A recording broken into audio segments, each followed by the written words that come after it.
সংসার পর্ব ১৩। জানি না গো বৌদি ভাই, আজকাল সব কেমন গুলিয়ে যায়।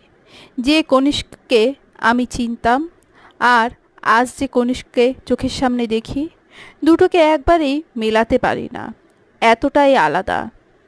আসলে কি জানো, প্রেমিকা থেকে বউ হলে সবটাই কেমন বদলে যায়। চিন্তাভাবনায় রক্ষণশীল হলেও প্রয়োজনে মুহূর্তের মধ্যে সে নিজের খোলস বদলে ফেলতে পারে, আর সেখানেই সমস্যা। আগে সব কিছু খোলামেলাভাবে আলোচনা করতে পারতাম, কিন্তু এখন কোনো কথাই খোলামেলাভাবে আলোচনা করতে পারি না। সব সময় মনে হয় কি ভাববে, কি বলবো, সেটা কিভাবে নেবে। বাকি সব কিছু খোলাখুলিভাবে বললেও সুহানির প্রসঙ্গটা চেপে গেল পায়েল। বৌদিভাই যতই নিজের লোক হোক, এই অপমানের কথা কি কাউকে বলা যায়? ঠিক আছে, তোমায় কথা বলতে হবে না, আমি দেখছি। আদিতের সঙ্গে কথা বললে বুঝতে পারবো এই ব্যাপারে সে কি জানে, কতখানি জানে। তুমি কি পাগল হলে বৌদি? কোনোভাবে যদি আদিত্য জানতে পারে আমি ওদের বাড়ির সব গোপন তথ্য তোমাকে জানিয়েছি, তাহলে ওই সংসারে আমার টিকে থাকা কঠিন হয়ে পড়বে। প্লিজ বৌদি ভাই, এমন কিছু করো না। এত কিছুর পরও আমি যে কনিষ্ককে ভীষণ ভালোবাসি। ঠিক আছে, আমি ওভাবে বলতামও না, কৌশলে কার্যসিদ্ধি করতাম। কিন্তু তুমি যখন চাইছো না, তাহলে থাক। আমায় কয়েকটা দিন ভাবতে সময় দাও। সেই ফাঁকে হঠকারিতা বশবর্তী হয়ে তুমি কোনো সিদ্ধান্ত নিয়ে বসো না যেন। আমি বলছি পায়েল, এই মুহূর্তে তুমি এক মারাত্মক পরিস্থিতিতে আছো। কেবল একটা ভুল তা তোমার জন্য চূড়ান্ত বিপজ্জনক হয়ে উঠতে পারে। যত্ন করে বিরিয়ানি খাচ্ছিল পায়েল। ভাগ্য ভালো, মাটনের নলির পিসটাই তার পাতে পড়েছে। কতদিন হয়ে গেল স্বাদের বিরিয়ানি জোটে না কপালে। নিরামিষ খেয়ে কেটে যায় দিন। চিকেন চাপটা কি সুস্বাদু, আর একটু গ্রেভি ঢেলে নিল সে। মাটন বিরিয়ানি, চিকেন চাপ আর স্যালাড দেখলেই পায়েল হামলে পড়ত। রোববার হলেই ডিনারে বিরিয়ানি দাদা বোনের পছন্দ জানত, কখনো মিস হতো না।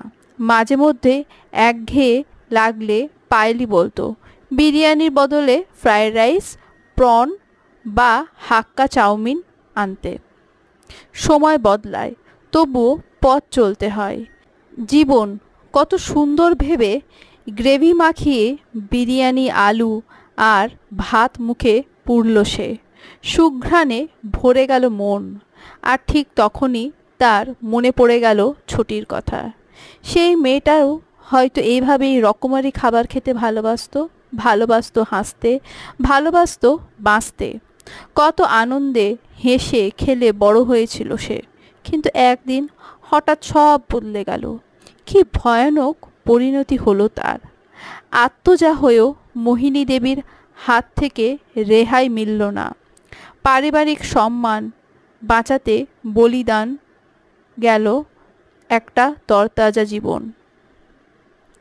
প্লেট থেকে হাত সরিয়ে পায়েল বলে উঠল, এটা কিছুতেই মেনে নেওয়া যায় না বৌদি ভাই। অনেক দিন বাদে প্রিয় দোকানের বিরিয়ানি খাচ্ছিল অপু। বিয়ে হয়ে পায়েল বাড়ি চলে যাওয়ার পর থেকে সুজয় আর বিরিয়ানি আনতে চায় না। বিরিয়ানি আনলে বড্ড মন খারাপ করে, তার বোনের কথা মনে পড়ে। তাই অপুও আর বিরিয়ানি খাওয়া হয় না। আজ মন দিয়ে খাচ্ছিল সে।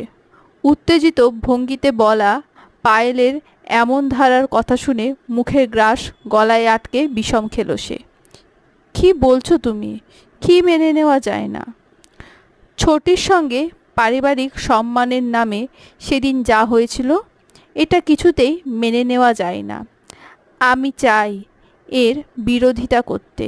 আমি চাই মোহিনী দেবীর শাস্তি হোক, চূড়ান্ত শাস্তি, যাতে কোনো মা আর তার সন্তানের সঙ্গে পারিবারিক সম্মান রক্ষা গল্প ফেঁদে এমন অন্যায় করতে না পারে। প্রয়োজনে আমি নিজে আদিত্যের সঙ্গে সরাসরি কথা বলবো, তাতে কনিষ্ক যা মনে করে করুক, আমার কিচ্ছু যায় আসে না। একটা মানুষকে ঠান্ডা মাথায় হত্যা করে একজন চিরকাল হাসি মুখে ঘুরে বেড়াবে, সবার ওপর ছড়ি ঘোরাবে, নিজের মতামত চাপিয়ে যাবে, অথচ তার কোনো শাস্তি হবে না? এমনটা মেনে নেওয়া যায় না, কিছুতেই না। ধৈর্য ধরে কৌশল অবলম্বন করে আমাদের কাজ করতে হবে পায়েল। এক্ষুনি এত জেদ করলে তো চলবে না ভাই। এটা কোনো জেদের ব্যাপার নয়, আগেও বলেছি এখনও বলছি, মনে রেখো তোমার একটা ভুল পদক্ষেপের ফলাফল মারাত্মক হতে পারে। হয়তো তোমাকেই আর কোনোদিন আমরা খুঁজে পাবো না। মোহিনী দেবী সহজ মানুষ নন, কথাটা ভুলে গেলে চলবে না। তুমি কি বলছো বৌদি ভাই? এমনটা কি সম্ভব? আমাকে কেন ভেবেই যেন শিউরে উঠল পায়েল। এই পৃথিবীর বুকে তার আর কোনো অস্তিত্ব থাকবে না, এমনটা সে দূরতর কল্পনাতেও ভাবতে পারে না। এই সুন্দর পৃথিবীর চারপাশের দৃশ্য, ভালো লাগা, ভালোবাসায় মিলেমিশে সে বেশ আছে। এসব ছেড়ে কোথাও যেতে চায় না সে। সাপের লেজে পা দিলে ছোবল খেতে হয়, জানো না? বলে ওঠে অপু। পরিবারের সম্মানের দোহাই দিয়েই যে নিজের মেয়েকে পর্যন্ত রেয়াত করেনি, সে তোমায় রেয়াত করবে ভুলেও ভেবো না। তার চেয়ে এখন কৌশলী হও। এই মুহূর্তে কিছু করার দরকার নেই। হঠাৎ কি একটা মনে পড়ার ভঙ্গি করে অপু, আমার বাবার এক বন্ধু কলকাতা পুলিশের উচ্চপদে আছেন, দেখি তাকে বলে কিছু করতে পারি নাকি। এখান থেকে তুমি চুপচাপ বাড়িতে যাবে, শুধু সবার আচরণের দিকে নজর রাখবে, বোঝার চেষ্টা করবে আর কেউ এই বিষয়ে কিছু জানে কি না, কেবল এইটুকুই, আর কিচ্ছুটি নয়।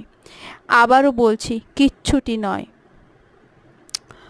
তোমার বাবার বন্ধু কিভাবে আমাদের সাহায্য করবেন? বলে উঠল পায়েল। সাহায্য করতে গেলে তো পুরো ঘটনার কথা তাকে খুলে বলতে হবে। সেক্ষেত্রে আমার শ্বশুর বাড়ির নাম আসবেই, তখন তো ওরা আমাকেই সন্দেহ করবে। তোমার কি আমার উপর ভরসা আছে পায়েল? যদি থাকে তাহলে এটা নিয়ে চিন্তা করো না। তোমার শ্বশুরবাড়ির নাম এই মুহূর্তে কোথাও আসবে না। নরম করে পায়েলের হাতে চাপ দেয় অপু। স্বস্তি পায় পায়েল। এমন একটা মানুষ তো আছে যে তাকে ভরসা করে, তার কথা ভেবে সব কাজ ফেলেও এখানে দৌড়ে এসেছে কেবল তার পাশে থাকার জন্য। অনেকক্ষণ বাদে হালকা হাসে সে। ভরসা করি বৌদি ভাই, সব চাইতে বেশি ভরসা করি। ভরসা না করলে কি আর সব কিছু বলার জন্য তোমার কাছে ছুটে আসতাম? ব্যালকনির দোলনা চেয়ারে বসে দোল খাচ্ছিলেন সমরেশ। কফির ট্রে হাতে পাশে গিয়ে বসল পরমা। কাপটা হাতে ধরিয়ে দিয়ে বলল, কেন জানি না আমার ভারী ভয় হচ্ছে। বারবার মনে হচ্ছে মেয়েটা কোনো বিপদে পড়তে চলেছে। আমাদের পায়েলটা ওই সংসারে গিয়ে ভালো আছে তো? ভয় পাওয়াটা তোমার চিরকালের স্বভাব। মেয়েকে যা যত্নে মানুষ করেছ, ভয় তো পাবে। একটা কথা বলতে পারি, তোমার এই ভয় অমূলক। কফির কাপে চুমুক দিলেন সমরেশ। সেদিন যা দেখলাম তাতে স্পষ্ট বুঝলাম বেচারা জামাই বাবা জীবনের হাল টাইট। তোমার মেয়ে ব্যাটাকে নাকে দড়ি দিয়ে ঘোরাচ্ছে, কোনো কথায় বলতে দেয় বলে মনে হয় না। খামোখায় আমরা টেনশন করছিলাম। তোমার বোঝা উচিত ছিল মেয়েটা তোমার। এক হাতে আগারওয়ালদের হালত খারাপ করে দেওয়ার ক্ষমতা রাখে। দেখবে কদিন বাদে ওই আগারওয়ালদের দলবল বেঁধে মাছি খাচ্ছে। হাহা করে হেসে ওঠেন সমরেশ। মানেটা কি? কি বলতে চাইছো তুমি? রেগে ওঠে পরমা। বিয়ে করে এসে আমি তোমার নাকে দিয়ে দড়ি ঘুরিয়েছি? তোমার কোনো মতামত ছিল না এ সংসারে? ঝগড়া করতে চাইলে এখন অনেক কথাই বলতে হয়, কিন্তু তোমার সঙ্গে ঝগড়া করাটা তো আর আমার উদ্দেশ্য নয়। গিন্নি খুশি থাকলে সংসারে সুখ শান্তি সর্বদা বিরাজমান। কি বুঝলে? তুমি যা ভেবে সন্তুষ্ট থাকো তাতেই আমি খুশি। বেসুরা গলায় গেয়ে উঠলেন সমরেশ। আমি রথ, তুমি রথী, যেমন চালাও তেমন চলি, সকলই তোমার ইচ্ছা। তোমার সঙ্গে কথা বলে একটুও সুখ নেই বুঝলে। কপট রাগে পরমা উঠে ঘরে চলে গেল। আহা, মায়ের গান গাইলেও দোষ। এতদিনের বিয়ে করা বউটা কেন যে কিছুই বোঝে না। মাম্মিজির কথার বিরুদ্ধে সেদিনও যাননি, আজ তো যাওয়ার প্রশ্নই নেই। করণবীর নিজের চোখে একা দাঁড়িয়ে থেকে মাম্মিজির লড়াইটা দেখেছেন। সেই লড়াইটা বড় সহজ ছিল না। ধীর পায়ে তিনি নিচে নেমে গেলেন। ব্যালকনিতে সাজানো চেয়ারে চুপচাপ বসে রইলেন। সারা রাত ধরে একাকী মনের সঙ্গে যুদ্ধ করে গেলেন। সম্মান না জীবন, কোনটা বেশি দামি? কে বলবে, কে উত্তর দেবে তাকে? আদেও কি জানে কেউ এর উত্তর? বরাবরের মতো এবারেও কোনো সিদ্ধান্তে আসতে পারলেন না তিনি। আকাশের দিকে তাকিয়ে দেখলেন রাতের অন্ধকার ভেদ করে সূর্যদেব পূর্বের আকাশে উকিঝুঁকি দিতে শুরু করেছে। ওয়াশরুমে ঢোকার আগে কিচেনের সামনে গিয়ে দাঁড়ালেন করণবীর। প্রতিদিনের মতো কর্মব্যস্ত জীবনের প্রতিচ্ছবি বহমান। এখানের কেউই হয়তো ছোটিকে মনে রাখেনি, তার কথা মুহূর্তের জন্য ভাবে না। অনেকে হয়তো চেনেও না। একসময় সবাই জানতো ছোটির কথা, জানতো আগারওয়ালদের একটা সুন্দরী আদুরে মেয়ে ছিল। বিয়ে হয়ে অনেক কাল এ বাড়ি ছেড়ে চলে গেছে। স্বামী কড়া শাসনে আর বাপের বাড়ি আসতে পারেন না। লোকসমাজে মোহিনী দেবী তাই রটিয়েছিলেন ছোটি সম্বন্ধে। স্বামী এসে নিয়ে গেছে, বলেছে এভাবে তাদের না বলে চলে এসেছে যে মেয়ে, সেই মেয়েকে আর কখনো বাপের বাড়ি আসতে দেবেন না। পুরনো কথা মনে পড়লে করণবীরের বুকের ভেতরটা কেমন আনচান করে ওঠে। বয়সে তখন যুবক তিনি। পরিকল্পনা শুনে অবাক গলায় আম্মিজিকে বলেছিলেন, এই কথা সকলে বিশ্বাস করবে? রাতারাতি একটা মেয়েকে শ্বশুরবাড়ির লোকজন এসে নিয়ে চলে গেল, এমনটা হতে পারে? মাম্মিজির ব্যক্তিত্ব সম্পর্কে তখনও পুরোপুরি ধারণা গড়ে ওঠেনি তরুণ করণবীরের। তাই হয়তো এমন প্রশ্ন করতে পেরেছিলেন। ঠান্ডা চোখে তার দিকে তাকিয়ে মোহিনী দেবী বলে উঠেছিলেন, সংসার অথবা ব্যবসা কিভাবে সামলাতে হয় আমি তা জানি। এই ব্যাপারে তুমি মাথা না ঘামালেই বেশি খুশি হব। আমি এতদিন সামলাচ্ছি দায়িত্ব নিয়ে, সবটাই বুঝি, চাপ নিও না। কিন্তু তখন মনে যৌবনের আগমন, অগাধ কৌতূহলের হাতছানি। সেদিন করণবীর অবাক হয়ে দেখেছিলেন পরিবারের সবাই কেমন বিনা প্রতিবাদে মাম্মিজির কথা মেনে নিল। ছোটি কোথায় গেল, কখন গেল, সে ব্যাপারে কেউ দ্বিতীয় একটা প্রশ্ন করল না। তুমি এখানে কেন? কিছু লাগবে? আমায় ডেকে পাঠালেই পারতে। দেবিকার প্রশ্নে চমকে ওঠেন করণবীর। এতক্ষণ হলো এমন ভাবুক হয়ে তিনি কিচেনের সামনে দাঁড়িয়ে আছেন। অপ্রস্তুত স্বরে বলে ওঠেন, কিছু না, এমনি এসেছিলাম একটু তোমাকে দেখতে। সারাদিন এই সংসারের জন্য কত কাজ করে চলো, একটুও বিশ্রাম নিতে দেখি না। কৈফিয়তটা তার নিজের কানেই কেমন অদ্ভুত শোনালো। এর আগে কোনোদিন তিনি দেবিকার খেয়াল রেখেছেন যে আজ হঠাৎ রাখছেন? চোখ তুলে দেখলেন বিস্ফোরিত দৃষ্টিতে দেবিকা তার দিকেই তাকিয়ে রয়েছে। বোধহয় করণবীরের মস্তিষ্কের সুস্থতা নিয়ে তার মনে সন্দেহ দেখা দিচ্ছে। সেই ভাবনার প্রতিধ্বনি শোনা গেল দেবিকার কণ্ঠে, আপনি ঠিক আছেন তো? নাকি ডক্টর কৌশিককে বলবো আপনাকে একবার দেখে যেতে? আমি একদম ঠিক আছি, প্লিজ আর কোনো বাড়াবাড়ি করো না। লোকজন আমাকে নিয়ে খোরাক করলে কি তোমার ভালো লাগবে? দেখছি তোমায় দেখতে আসাও আমার উচিত হয়নি। সেই দিনই তো বলেছিলে তোমার নাকি বিন্দুমাত্র কেয়ার করি না। সামান্য উঁচু স্বরে দেবিকাকে চুপ করিয়ে করিডোর পেরিয়ে চলে গেলেন করণবীর। চলে গেলেন নাকি পালিয়ে গেলেন? এক দৃষ্টিতে সেই দিকে তাকিয়ে রইলেন দেবিকা। চেনা মানুষ হঠাৎ করে অচেনা হয়ে উঠল, তার ধাক্কা সামলাতে যথেষ্ট সময় লাগে। কিচেনের দায়িত্ব সামলানো আর ছেলেদের বড় করার ফাঁকে তিনি কি ভুলে গেছিলেন স্বামীর দিকেও খানিক নজর রাখা প্রয়োজন? এত দেরি হলো তোমার বাড়ি ফিরতে? কলেজ থেকে কোথায় গিয়েছিলে তুমি? মোহিনী দেবীর তীক্ষ্ণ স্বর শুনে চোখ তুলে তাকালো পায়েল। বাড়ি ঢুকতেই একেবারে সশরীরে মোহিনী দেবীর মুখোমুখি হতে হবে এমনটা ভাবেননি সে। কিন্তু একবার যখন মুখোমুখি পড়েই গেছে তখন জবাব না দিয়ে রেহাই নেই। প্রায় শুনতে পাওয়া যায় না এমন স্বরে বলল, ভুল হয়ে গেছে দাদি, আসলে একটা বিশেষ নোটস নিতে দেরি হয়ে গেল, সামনে এক্সাম আসছে তো।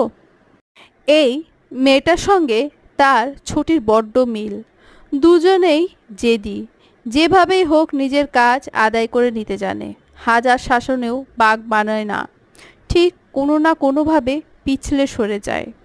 এই মেয়েকে দেখে কথাবার্তা শুনে প্রথম থেকেই তার সুবিধার বলে মনে হয়নি, সেই জন্য তিনি চেয়েছিলেন কনিষ্কের সঙ্গে সুহানির বিয়ে হোক। পুতুল পুতুল চেহারার সুহানির তেমন একটা ব্যক্তিত্ব নেই, আগারওয়ালদের সঙ্গে দিব্যি হেসে খেলে মিশে যেত, কিন্তু এই মেয়ের ব্যক্তিত্ব আছে, আছে সাহসও, আর সেখানেই যত সমস্যা।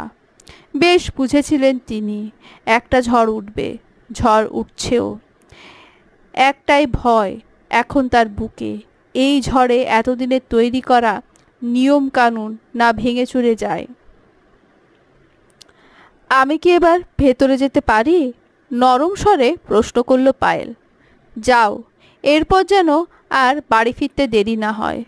হঠাৎ একটা কথা মনে পড়তেই সুইচ টিপে হুইল চেয়ার ঘোরালেন মোহিনী দেবী। দাঁড়াও, আমার প্রশ্ন এখনো পুরোটা শেষ হয়নি। মুখের ওপর নেমে আসা চুলটা আঙুল দিয়ে ক্লান্ত ভঙ্গিতে সরালো পায়েল। তারপর ঘুরে দাঁড়ালো মোহিনী দেবীর মুখোমুখি, যেন যুদ্ধের ভঙ্গিতে দাঁড়িয়ে রয়েছেন দুই যুযুধান প্রতিপক্ষ।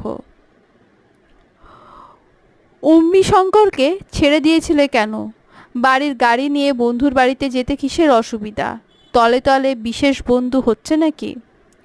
সামান্য থমকালো পায়েল। শেষে এমন অভিযোগও শুনতে হলো? ভালোবেসেছি বলেই তো কনিষ্ককে বিয়ে করেছি, নতুন করে আর কাকে ভালোবাসবো? ঈষৎ হাসল সে। অর্থের ব্যবধান আমি না মানলেও আজও সমাজের মানুষজন তা মানে। একজন গরিবের বাড়িতে অত বড় গাড়ি নিয়ে গেলে তাকে এবং তার পরিবারকে অপমান করা হয়। অর্থনৈতিক ফারাকটা চোখে আঙুল দিয়ে দেখিয়ে দেওয়া আমার স্বভাব নয়। আপনি অবশ্য একথা বুঝবেন না। অর্থই যাদের কাছে শেষ কথা, তারা গরিবদের মানুষ বলে মনে করে না। আসি। দরজা পেরিয়ে ঘরে ঢুকে যায় পায়েল। হুইল চেয়ারে বসা মোহিনী দেবী ঠোঁটের কোণে হাসি ফুটে ওঠে। শেয়ানে শেয়ানে লড়াই শুরু হয়েছে। ধীরে ধীরে মুখ খুলছে পায়েল। এই খেলা জমে যাবে।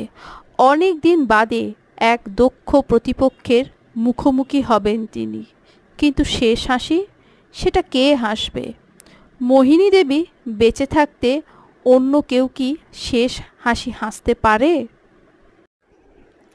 ঘুম নেই পায়েলের চোখে। বিছানার মধ্যে এপাশ ওপাশ করতে থাকে সে।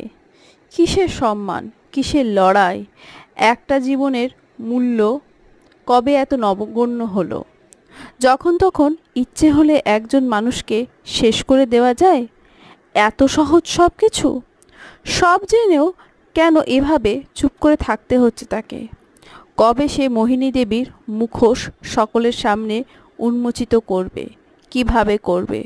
ছোটি কি পাবে ন্যায় বিচার? সাংসারিক জটিলতার প্যাঁচে আষ্টেপৃষ্ঠে জড়িয়ে পড়া পায়েল শেষ পর্যন্ত নিজে বাঁচবে তো? কি আছে পথের শেষে? উত্তেজনায় কখন যে সে বিছানায় উঠে বসেছে আর কখন যে ঘরের মধ্যে পায়চারি করা শুরু করেছে তা বোধহয় তার নিজেরই খেয়াল নেই। কি হয়েছে? মাঝরাতে না ঘুমিয়ে পায়চারি করছো কেন? তোমার চোখে কি ঘুম নামে না? ঘুম ভেঙে উঠে বসে বলে কনিষ্ক। সমস্ত দিনটা দোকানে খেটে খুঁটে হিসেব মিলিয়ে বাড়ি ফিরি, আবার রাত হতে না হতে তোমার নাটক শুরু হয়ে যায়। কি ঠিক করেছো বলো দেখি? বিয়ে করে এই কি শাস্তি? শান্তিতে একটু ঘুমাতেও দেবে না? তুমি উঠতে গেলে কেন? কে উঠতে বলেছে তোমাকে? কিছুতেই ঘুম আসছে না আমার, কি করব? তাই একটু ঘরের মধ্যে পায়চারি করছিলাম। এই বাড়িতে আসার পর থেকে মানসিক চাপের মধ্যে সমস্ত দিনটা কাটে। সকালে খাবার খেয়ে তুমি বেরিয়ে যাও তোমার মতো, সারাদিন আমি বাড়িতে থাকি। আমার উপর দিয়ে কী যে মানসিক চাপ যায় তার তুমি বুঝবে কি? কনিষ্ক কথাটার ওপর পাল্টা বলে ওঠে পায়েল। কেন বাজে কথা বলো দেখি? একে ঘুমের ব্যাঘাত, তার উপর অযাচিত তর্ক। কনিষ্ক বেজায় বিরক্ত হয়, গলা স্বরে সেই বিরক্তির ভাব ফুটে ওঠে। মোটেও তুমি সারাদিন বাড়িতে বসে থাকো না, কলেজ যাও, পড়াশোনা করো, কেরিয়ার নিয়ে ভাবনা চিন্তা করো, নিজের জীবনে নানা দিক নিয়ে যথেষ্ট ব্যস্ত থাকতে পারো। মনে রেখো, বিয়ের পর আমি শক্ত ছিলাম বলে আজ তুমি পড়াশোনার সুযোগ পাচ্ছ। যদি আমার মায়ের মতো তোমার ভাগ্য হতো তাহলে সারাটা জীবনই রান্নাঘরের বন্দিশালায় কেটে যেত। নিজের ভাগ্যের জন্য দুঃখ না করে ঈশ্বরকে ধন্যবাদ দাও। চিকেন ব্রথের সাথে ব্রোকলি, ক্যাপসিকাম, বেল পেপার আর টমেটোর কুচি দিয়ে স্যুপ বানাতে বানাতে অপু বলে উঠল, বাবা, তোমার বন্ধু রমেশ কাকু পুলিশে ছিল না? ওর ফোন নাম্বারটা আমায় একবারের জন্য দিতে পারবে? বিশেষ দরকার ছিল। রমেশ কাকুর নম্বর? ওর নম্বর নিয়ে তুই কি করবি? ওর সঙ্গে তোর কিসের দরকার? না না, ওসব পুলিশি ঝামেলা ঝঞ্ঝাটে তোমায় জড়াতে হবে না। নিশ্চয়ই কেউ তোমায় বোকা পেয়ে তোমার কাছে সাহায্য চেয়েছে, আর অমনি তুমি গলে গিয়ে। শোনো, দিনকাল খুব খারাপ, মানুষের উপকার করতে যাওয়ার কোনো দরকার নেই। তুমি উপকার করবে আর সে তোমাকেই। জানো তো, বাগে ছুলে 18 ঘা, আর পুলিশে ছুলে। যতই চেনা পরিচিত বন্ধু বান্ধবের মধ্যে হোক, ওর সব মানুষের থেকে দূরত্ব বজায় রাখাই ভালো। বাবা, তুমি না ছোটবেলায় আমায় চিৎকার করে পড়াতে, অন্যায় যে করে আর অন্যায় যে সহে, আর আজ চোখের সামনে প্রতিদিন অন্যায় হতে দেখে চুপ করে থাকবো, কোনো প্রতিবাদ করব না? এটা কিভাবে হয় বাবা? তার মানে তুমিও সেই চোখের সামনে ঘটে চলা অন্যায় অবিচারকে সহ্য করে নিতে বলছো? শুনলে অবাক হবে, আমার একটা বন্ধু দিনের পর দিন সাইবার বুলিংয়ের শিকার হচ্ছে। মেন্টালি আপসেট হতে হতে ডিপ্রেশনে চলে যাচ্ছে সে। সব কিছু জেনে শুনে কি আমি চুপ করে থাকবো? তুমি বলো বাবা, চুপ করে থাকা কি উচিত হবে? অথচ আমার কাছে একটা এমন সোর্স আছে যে মানুষটা চাইলে এক নিমেষে এই সব সমস্যার সমাধান করতে পারে। কে যে উল্টোপাল্টা শব্দ বলিস, সব মাথার উপর দিয়ে যায়। আমাদের সময় না ছিল স্মার্টফোন, না ছিল স্মার্ট মিটার, আর না ছিল ডিজিটাল পেমেন্ট। অথচ আমরা কি কম সুখে ছিলাম? তুই কি মানুষ হসনি, নাকি তোর হাজবেন্ড সুজয় মানুষ হয়নি? টেকনোলজি যত উন্নত হচ্ছে ততই দেখছি চারপাশে গন্ডগোল বাড়ছে। ফোন থেকে রমেশের নাম্বারটা নিয়ে নিস, তা বন্ধুর উপকারটুকু করেই ক্ষান্ত হয়েও নিজে আবার ওসবের মধ্যে জড়িয়ে পড়ো না যেন। মনে মনে জিভ কাটল অপু, এত বড় ভুল কিভাবে করল সে? এই ভুল করা একদমই উচিত হয়নি তার। বাবাকে না বলে ফোন থেকে রমেশ কাকুর নম্বরটা নিয়ে নিলেই ঝামেলা মিটে যেত। খামোখা এতগুলো কথা। সময় নষ্ট না করেই সেই রমেশ কাকুর নম্বরে ফোন লাগালো। বেশ কয়েকবার বেজে গেল ফোনটা, কেউ তুলল না। তবে কি রমেশ কাকুর নম্বর বদলেছেন? আশা যখন প্রায় ছেড়েই দিয়েছে তখন উল্টো দিক থেকে অপুর নাম্বারে ফোন এলো। ফোনটা ধরতেই পরিচিত ভারী কণ্ঠস্বর বলে উঠল, রমেশ চ্যাটার্জি স্পিকিং। কে বলছেন? অপরিচিত নম্বর থেকে ফোন করার কারণ? আমি অপু বলছি কাকু, চিনতে পাচ্ছেন?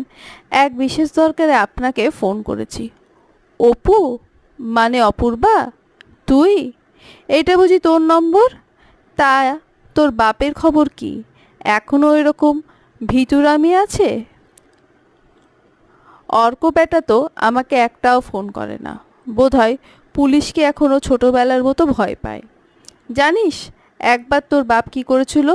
পুলিশের লাল পাগড়ি দেখে পেঁপে গাছে চড়তে গিয়ে সে কি কেলেঙ্কারি।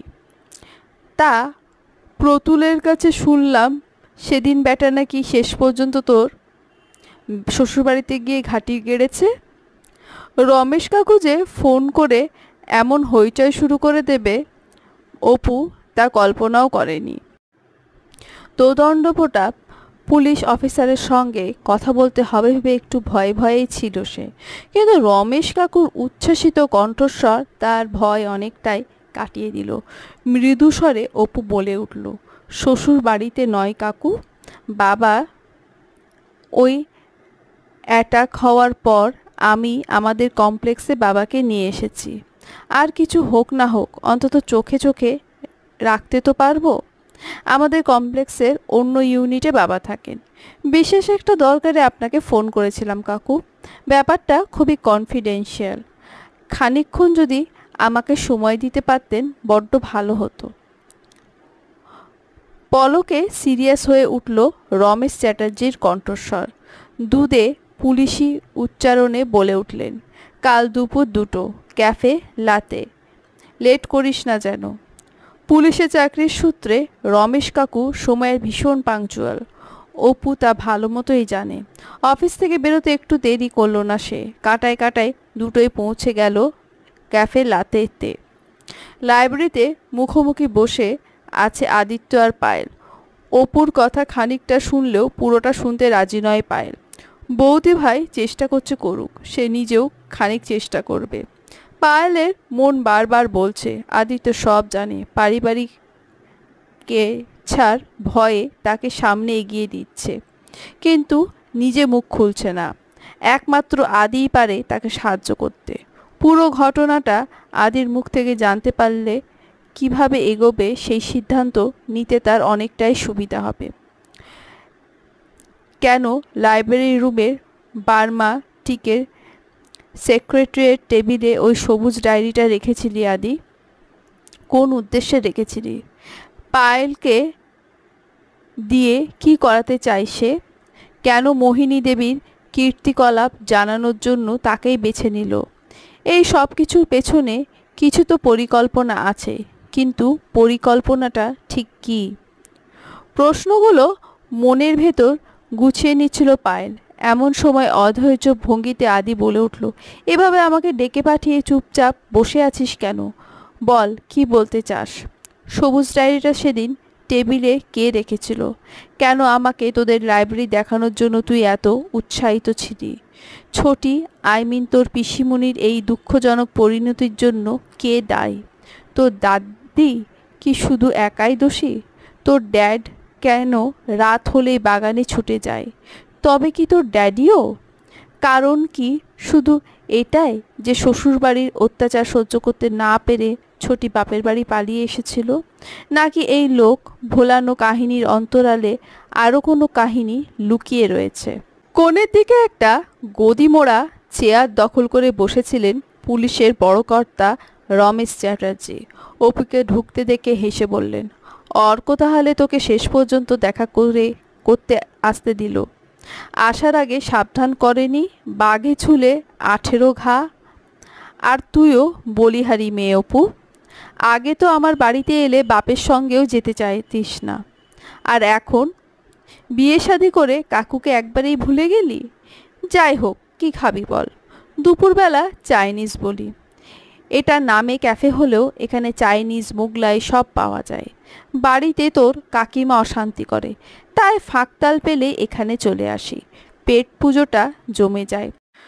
চোখ নাচালেন রমেশ চ্যাটার্জি। কি বুঝলি? অপু কিছুই খেয়ে আসেনি, তার ওপর রসিকতা করার জন্য যে মন মেজাজ দরকার তার কোনোটাই তার অবশিষ্ট নেই। রমেশবাবুর কথায় সে স্মিত হেসে ঘাড় নাড়ালো। অর্থাৎ সে বুঝেছে ভদ্রলোকের মেজাজ সম্পর্কে অপু যথেষ্ট ওয়াকিবহল। যেমন দরাজ দিল তেমন রাগী। এখন যদি একবার সে খাবে না বলে, শান্ত মেজাজ সঙ্গে সঙ্গে টঙে উঠে যাবে। এমন একটা গুরুত্বপূর্ণ বিষয় আলোচনার সময় কোনো অশান্তি চায় না সে। কিরে, তুই এখনো দাঁড়িয়ে কেন? বসে পড়, বসে পড়। তোর জন্য কি আবার চেয়ার টেনে মধ্যযুগের নাইটদের মতো সিভ্যালির দেখাতে হবে নাকি? অপু বুঝল রমেশ কাকু এখন ফুল অন মুডে আছে। চেয়ারে বসে মুখে হাসি টেনে বলল, কাকু, কাকিমা, পুটি সব কেমন আছে? তোর কাকিমা একবারে বিন্দাস, খাওয়া দাওয়া কোনো বারণ নেই যে, শুধু আমারই কপালে চিড়ে সেদ্ধ। আর তোর বন্ধু পুটি বরের সঙ্গে বিদেশে উড়েছে, অথচ সারা দিন কেটে রাত নেমে আসে, তবু বুড়ো বাপের একটা খোঁজ নেওয়ার সময় হয় না। পুটির কথা বলতেই অপুর মনে পড়ে গেল কাকুর শাসনের কথা। ওহ, একবারে মিলিটারি কায়দায় সংসার চালাতেন রমেশ চ্যাটার্জি। বাড়িটাকেও থানা বানিয়ে ফেলেছিলেন। অবশ্য তাতে অপুর কোনো হেলদোল ছিল না। কাকিমা সন্ধ্যেবেলা হলেই দারুণ দারুণ সব খাবার বানাতেন, সেই টানেই। তখন বয়সটাই এমন। পুটি বেচারি অবশ্য বাপকে ঘরে ঢুকতে দেখলেই ভয়ে সিটিয়ে যেত। সারাদিন ওই লোকের সঙ্গে থাকা চারটিখানি ব্যাপার। বেচারি সাদে ফোন করে না, ফোন করলেই কাকু নির্ঘাত মিলিটারি ভয়েসে বরের সামনেই শাসন শুরু করে দেন। আর বিপদে পড়ে পুটি। এই বয়সে পৌঁছে কার আর বাপের মিলিটারি শাসন ভালো লাগে, তাও কয়েক ডলার গ্যাচ্চা খরচ করে। তাছাড়া চাপ কি একটা। বাপকে দেখে বর যদি আবার শাসন শুরু করে, তখন তো জলে কুমির ডাঙায় বাঘ অবস্থা হবে। বেচারি পুটি বিয়ে করে অনেক কষ্টে তিমির শাসনের হাত থেকে পালিয়েছে।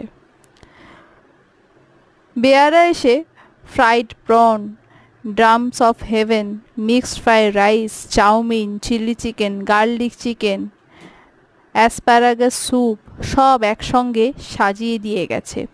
পুরো টেবিল ভর্তি হয়ে গেছে রকমারি সুখাদ্যে। কিরে, এত কি ভাবছিস? বলে উঠলেন রমেশ কাকু। নে শুরু কর। আমার কিন্তু এবার ভীষণ খিদে পাচ্ছে।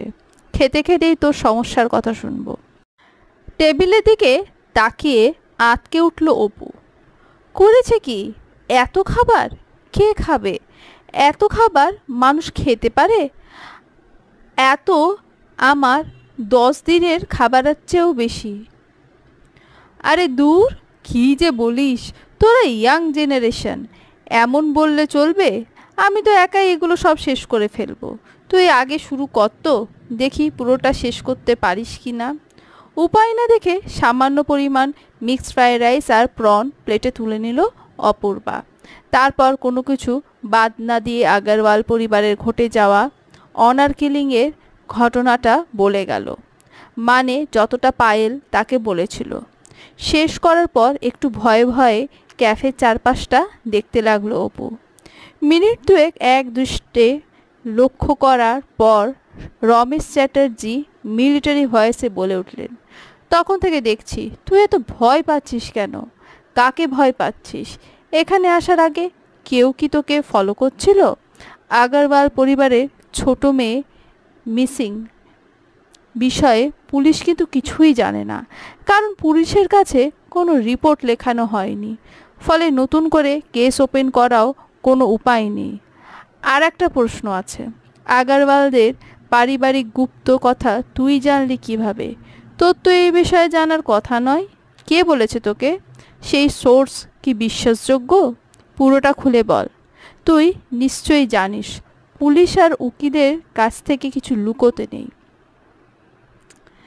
এই ক্যাফেতে সিসিটিভি নেই তো?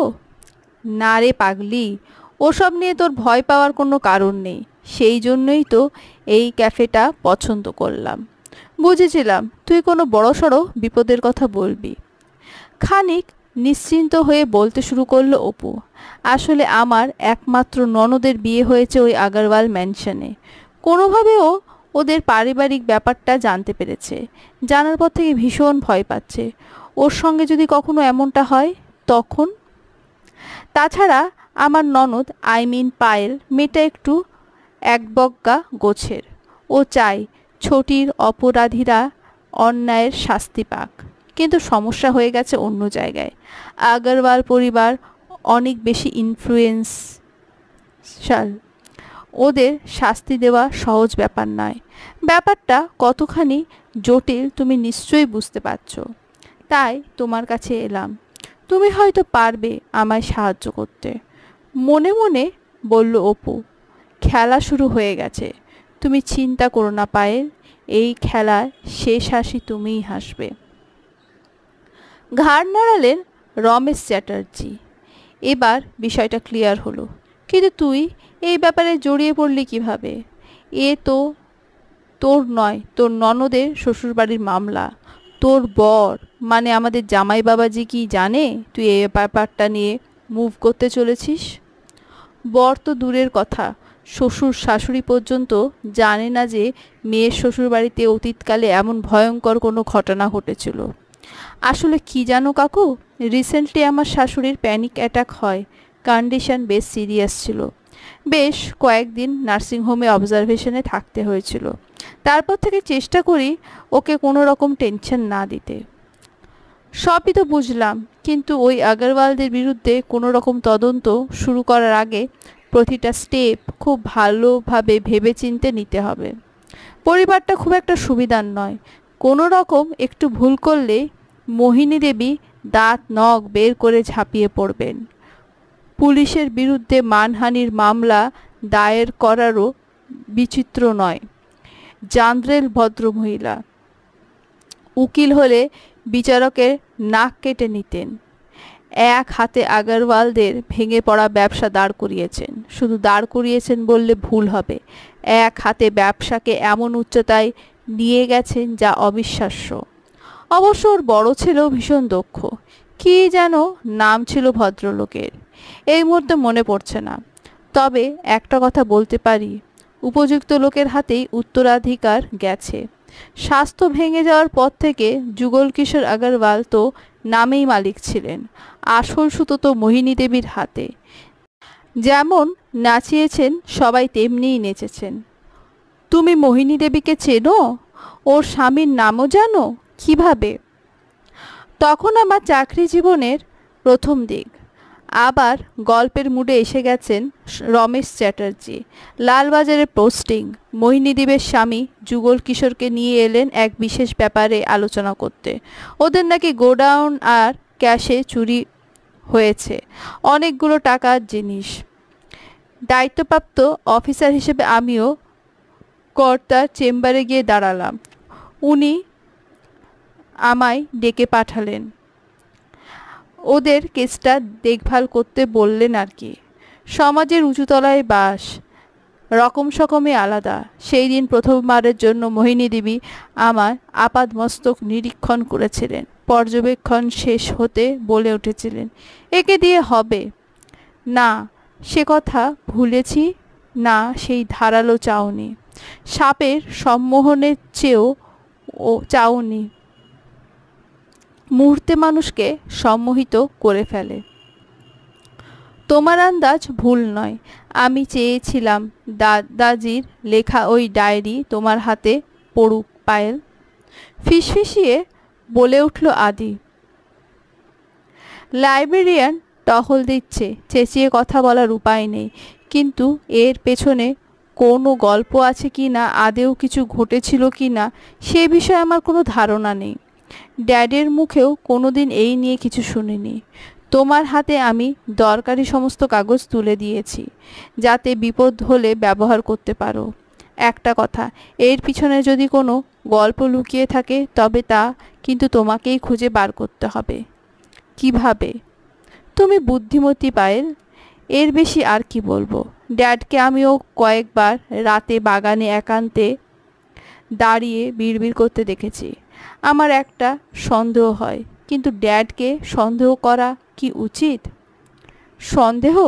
কেমন সন্দেহ? আমি যেটা ভাবছি সেটা কি তুমিও ভাবছো? আদি ঘাড় নাড়ালো। আমি বলতে চাই না, কিন্তু সত্যটা কখনো মিথ্যে হয় না। হয়তো ওই জায়গাতেই, কিন্তু সে কথা তোমার ড্যাডিজি কিভাবে জানবেন?